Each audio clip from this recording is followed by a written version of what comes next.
This week on Arizona Illustrated, take a tour of some of Tucson's most sustainable homes. I'm really interested in helping individuals at least create landscapes that don't need imported water, and in some cases, put in tanks and other things that help provide their indoor water use as well. The other thing we're doing is we're putting water back in the ground. Our rivers, our Rito River, our Santa Cruz River used to flow year-round. They no longer do. Learn about a unique loan program created for people of color looking to start businesses. And so for us to come together and to see more people that look like us, servicing people that look like us, it has opened up the doors. Our financial systems work well for a lot of people, but they have disadvantaged people of color historically. The environmental benefits and visual delights of the local desert willow. The desert willow is native to the Sonoran Desert. Along wash areas and canyons, it can take long periods of drought, but it needs more water than the average rainfall in the center of town. And take a yoga class that blasts doom metal, and participants say it's still relaxing. It feels easier to just notice thoughts and let them pass by when I'm slightly distracted by this meditative physical experience, and the heaviness of the music and the intensity of some of the poses combines for this really cathartic emotional experience sometimes where I just feel things being released, and it, is really meaningful for me.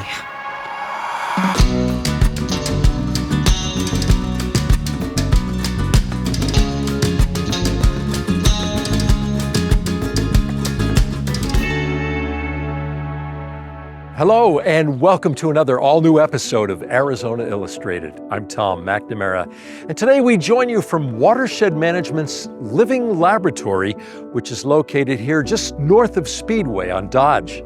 Now, this space is dedicated to exploring sustainability practices in action, and there is plenty to see, from the low-water hand-washing stations to the chickens to the solar oven. Now, this nonprofit Watershed Management's larger vision is to, quote, envision a world where the relationship between communities and the environment creates prosperity for all, and that everyday actions can change the world. Watershed Management Group is a nonprofit based here in Tucson, and we're really focused on connecting people to their local environment and really helping people find easy ways to steward their environment. Everything from our water to our plants and animals, our air, so every piece of our environment that we live in and benefit from, that we're looking to help people connect to those and better steward those resources. Part of that effort is our annual Desert Living Home Tour, where homes and community spaces around Tucson showcase their rainwater harvesting, native landscaping, composting toilets, and other features they have to cut down on water and energy use. So now, find your inspiration to use nature to create more abundance and comfort in your own yard and neighborhood.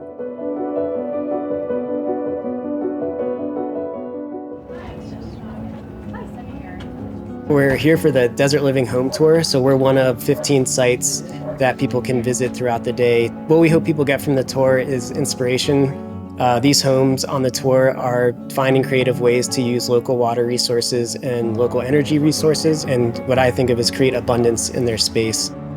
There's so many conversations about the problems we're facing with, heating cities and the record heat we saw this year. And then we have been hearing about the Colorado River and strain that is being put on the Colorado River, because people, I think, are looking for answers right now and ways that they can get involved. And these homes on the tour are showing what it looks like to be a part of the solution of these challenges. Today is the annual home tour that Watershed Management Group puts on. I've been on it for many years, I think about 8 years. By building basins that allows the rainwater to slow down, percolate into the ground, and nourish native plants. Planted lots of native plants, a few native trees, and then cisterns to capture water so that I could water fruit trees. I decided that, I have enough storage here. Would it be possible to actually live on rainwater? If not all year, maybe part of the year. And it looked like it was possible. Right around the corner is a compost toilet. which is a wonderful water savings thing. Flushing toilets uses an awful lot of water, and it's into the water stream that then needs to be cleaned out. So compost toilet is wonderful, and having it outside is nice.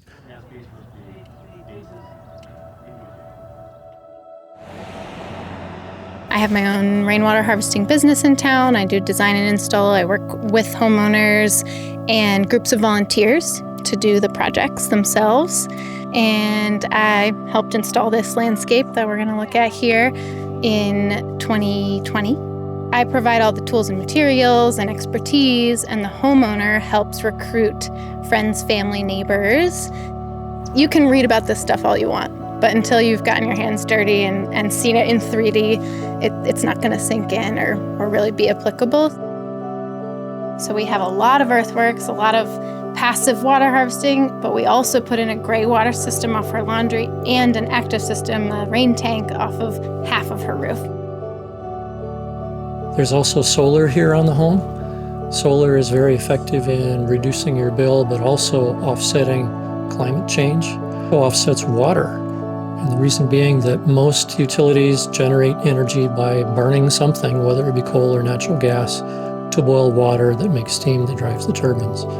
That's consuming a lot of water, so the solar avoids that water consumption as well. Beyond solar, there are some batteries out here in the laundry room.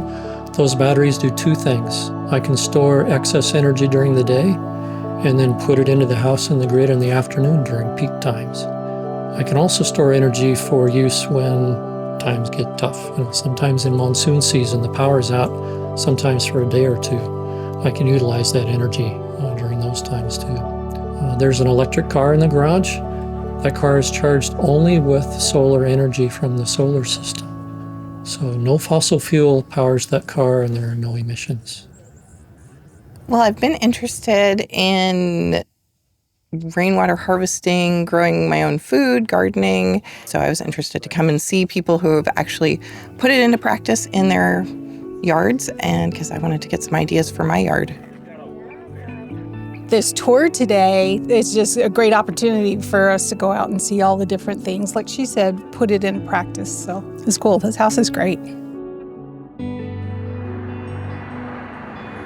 The Rain Store was designed to be a DIY resource center for people looking to do rainwater harvesting. So we want to sell everything from the rainwater tanks to the collection, how you get that water into your tanks, and then how you use that water once you've collected it. So anybody from an amateur that's just wanting to learn how to do this themselves to somebody that's already done these systems and wants to come and expand it, we want to have all the resources available to them for not only rainwater, but for gray water. And then again, like I said, once you have that water, we want to be an instrument for how you use that water in your landscape. So if you want to do vegetable gardening, if you want to grow native plants, if you want to attract pollinators, we want to kind of connect all those pieces and have all that stuff here under one roof.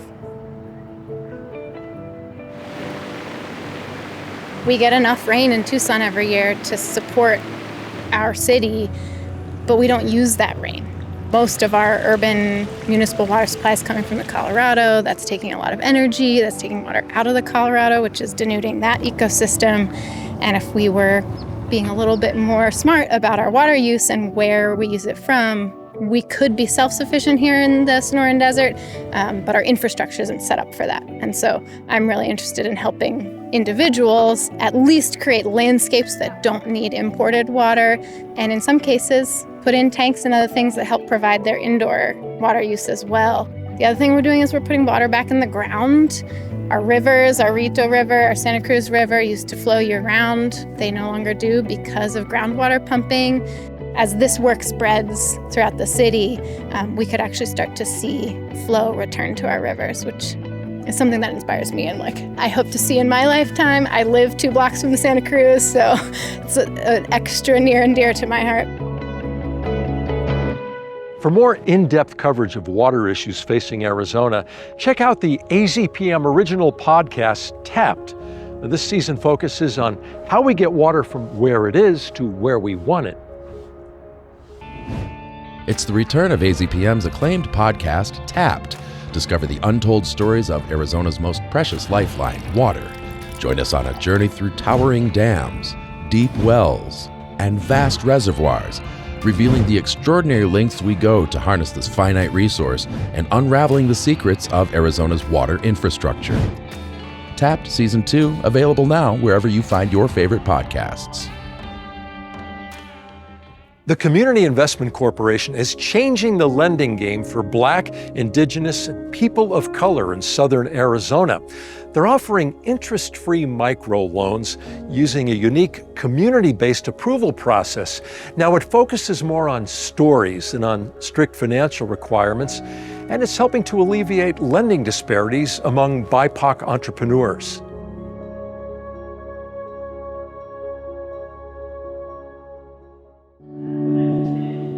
So we're actually here at the Girl Scouts of Southern Arizona filming some of their training videos this morning. So it's really exciting just because this is one of our newest clients at Regal Fierce Media, and we're really excited to work with them. Okay, rolling. Hello friends, thank you for joining us today. I'm here with So what motivated us to start this business is ultimately to have the freedom to be able to choose kind of what we do with our career, to be able to work with different businesses here in Tucson, and ultimately to be our creative selves on every level. And I feel like together as a unit, we all have different skills. So this is why we are the perfect trio as BIPOC business owners, because we all bring something unique to the table.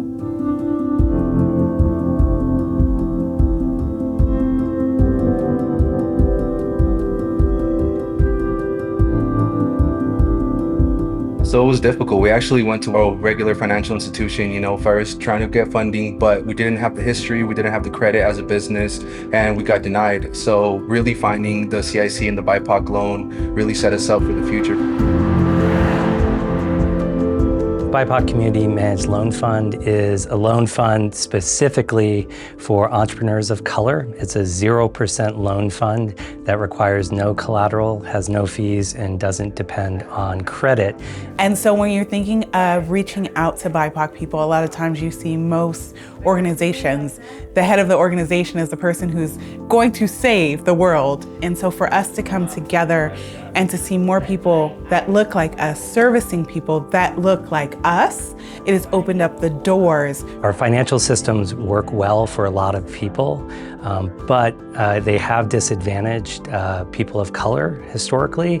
BIPOC ownership of businesses is not equal to their percentage of the population.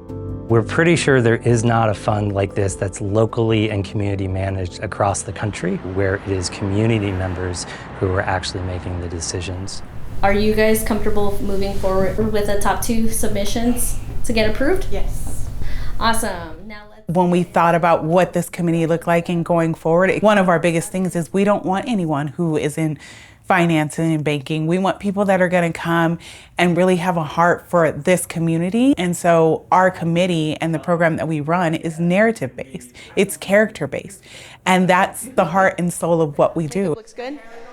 Yes, hair looks beautiful. I love the curls. So when we looked at who are the judges for, our submissions, it was all people of color and also women. And I felt like it was a very diverse team of people looking at our submissions. And I think that really made us feel comfortable. We are focusing on the people. And if we took more time to focus on people and what they're doing and how they are impacting the community and the people around them, then we would get to see who people are. Ultimately, I think that was the most unique part about CIC is that they truly were asking us who we are and why we want to be able to, receive these funds and what we're going to do with them. It really is flipping the general loan process on its head. Instead of asking for all of that documentation and data up front and then, deciding whether somebody's worthy, what we do is we actually leave the financial part to the end, and it's more relational and less transactional. And I think that really, that agency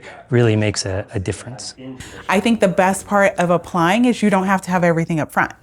So if you don't have your financials and you need some help with your P&Ls, you get that help on the back end.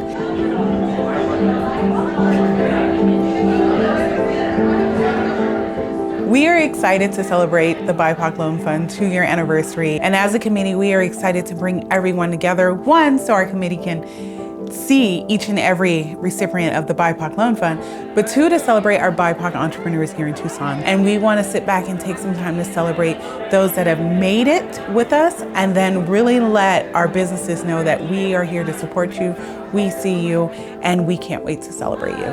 And so these are the businesses that have been funded so far.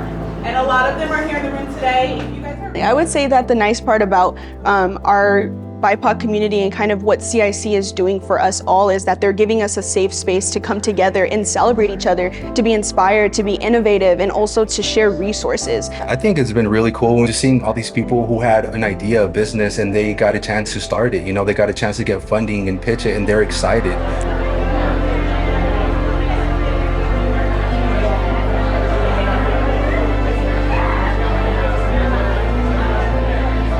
Having a myriad of kind of views and cultures and everything, it just kind of, it creates innovation within the community. Just like, let's get some new perspectives in here and really try to push the boundaries on different projects that, you know, a lot of times have been largely ignored.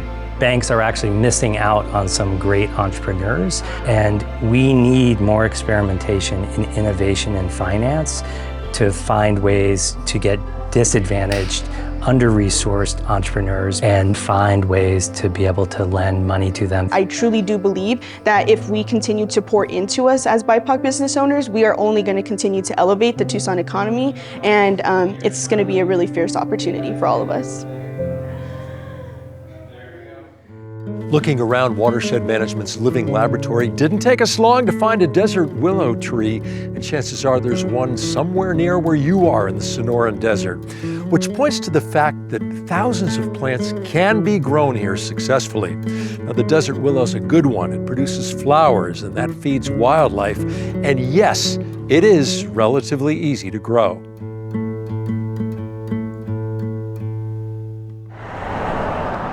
Welcome to the Tucson Botanical Gardens near Grant and Alvernon. My name's Adam Farrell-Wortman, and I'm the horticulture manager here. This is the desert willow, Chalopsis linaris. The desert willow blooms all summer long when it's healthy and happy. Because it's blooming all summer long, it's going to have blooms and seed pods at the same time. This tree is seeded through the wind, and so when the seed pods dry out, they've got a little sail attached to them that can catch the wind and have them flutter down. They do also provide seed for our native birds. Once the flowers get pollinated, they'll drop, but still having a lot of the petal left, and that's one of the desert tortoise's favorite foods. And that's one reason why we chose this space for the habitat. We built it right underneath one of its favorite foods.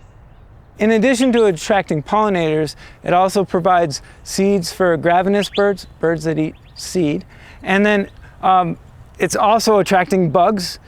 And so there's plenty of birds that eat bugs. And so it's going to be a place for those birds as well.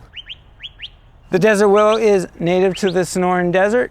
Along wash areas and canyons, it can take long periods of drought, but it needs more water than the average rainfall in the center of town.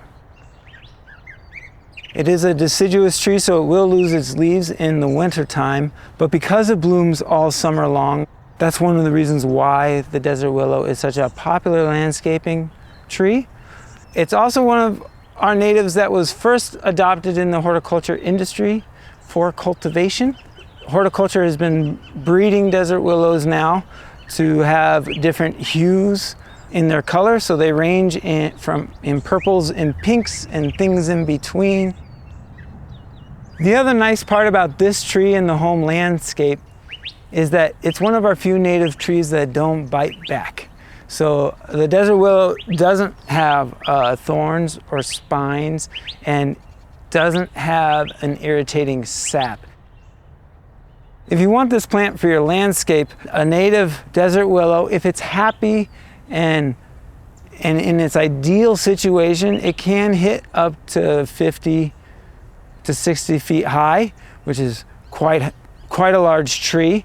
Generally speaking, in an urban landscape, you will not see it get that big. It grows rather quickly, a lot faster than most of our desert trees. When you're redoing your landscape, or if you're in a new property that you're developing, it is one of the trees you can start appreciating right away with blooms and providing shade. This tree is for a space that you want to cover a lot of ground, you want to create a lot of shade. This is the tree for that. Doom Yoga is no ordinary yoga class. Every Sunday evening, participants gather in candlelight to practice yin yoga with loud doom metal blasting from the speakers. So now we find out what makes this combo so appealing and so mentally and physically beneficial. Thank you all so much for being here. My name is Alexi. This is Doom Yoga, essentially yin yoga. Remember, the goal here is to let gravity do the work. Once you're in the pose, sink in. If you need any help, raise a hand, I'm right there for you. Doom metal is low frequency bass, but slow and repetitive and loud.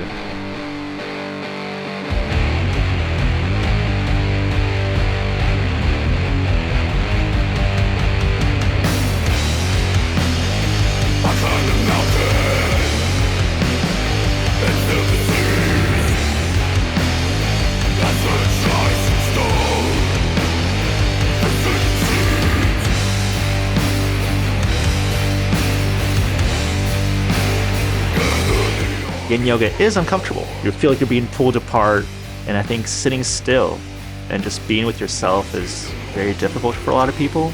And the doom metal being so plodding and repetitive, it's almost like an anchor that you can latch onto. It builds mental resilience.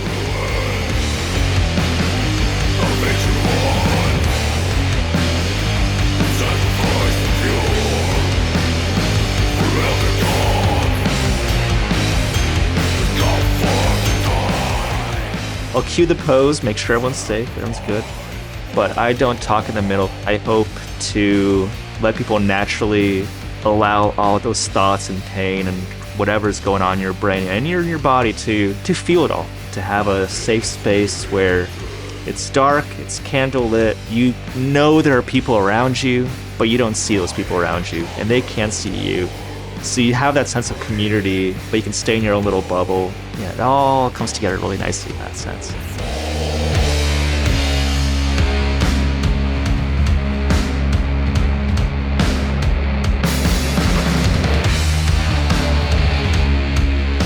Any type of student you might imagine has come through my class, you know. I've had all age ranges, just all body types, everything. I do Bikram style yoga, and I like doing different styles, but this one it's much more restorative. In some poses you can fall asleep, so it's a good check-in. So I like it once a week, get in touch with myself, I guess. I love flow yoga classes, but a lot of times as soon as we get into a pose and I start to get benefit from the stretch, then we want to move on to something else. So this way I get to sink into a pose, and it's just kind of the perfect way to end the week. It feels easier to just notice thoughts and let them pass by when I'm slightly distracted by this meditative physical experience, and the heaviness of the music and the intensity of some of the poses combines for this really cathartic emotional experience sometimes, where I just feel things being released, and it's really meaningful for me. I work a desk job. I'm in IT, so being able to do Doom Yoga on Sunday nights and then leading into my work week just really sets me in a really good place, mentally and emotionally as well. It just really kind of centers me and gets me prepared. You know, the tenets of yoga are all about non-materialism, giving back to the community, being kind. And I thought to myself, especially after the pandemic happened, that felt like the yogic thing to do, to just let people pay what they want, free or just, donation based. People are dropping down 20s left and right, and since I started, we've raised about $5,000 or so for local nonprofits.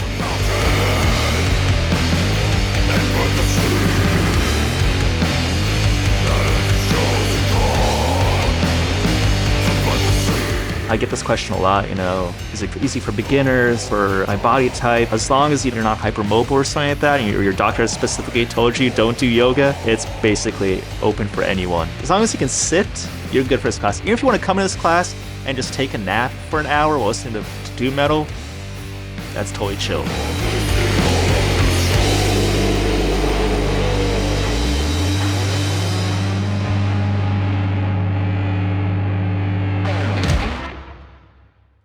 Before we go, here's a sneak peek at a few stories we're working on.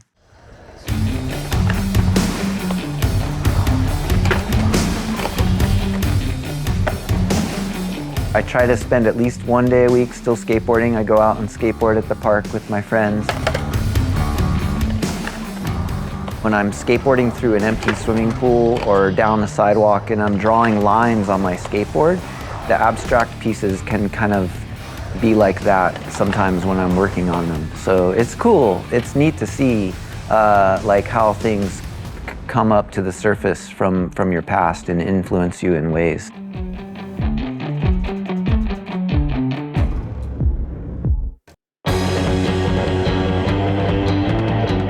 I was taking pictures of skateboarding and documenting skateboarding along with learning about fine artists like Ansel Adams and Cartier-Bresson photographers. So I feel like my creativity began a lot with that. I graduated with a degree in intermedia, but then when I left school, I really wanted to paint. I knew there was something in me building up within me, and then when I graduated, it was like I didn't have to answer to anyone anymore and just kind of let the painting come out. This is the desert hackberry, Celtis pallida.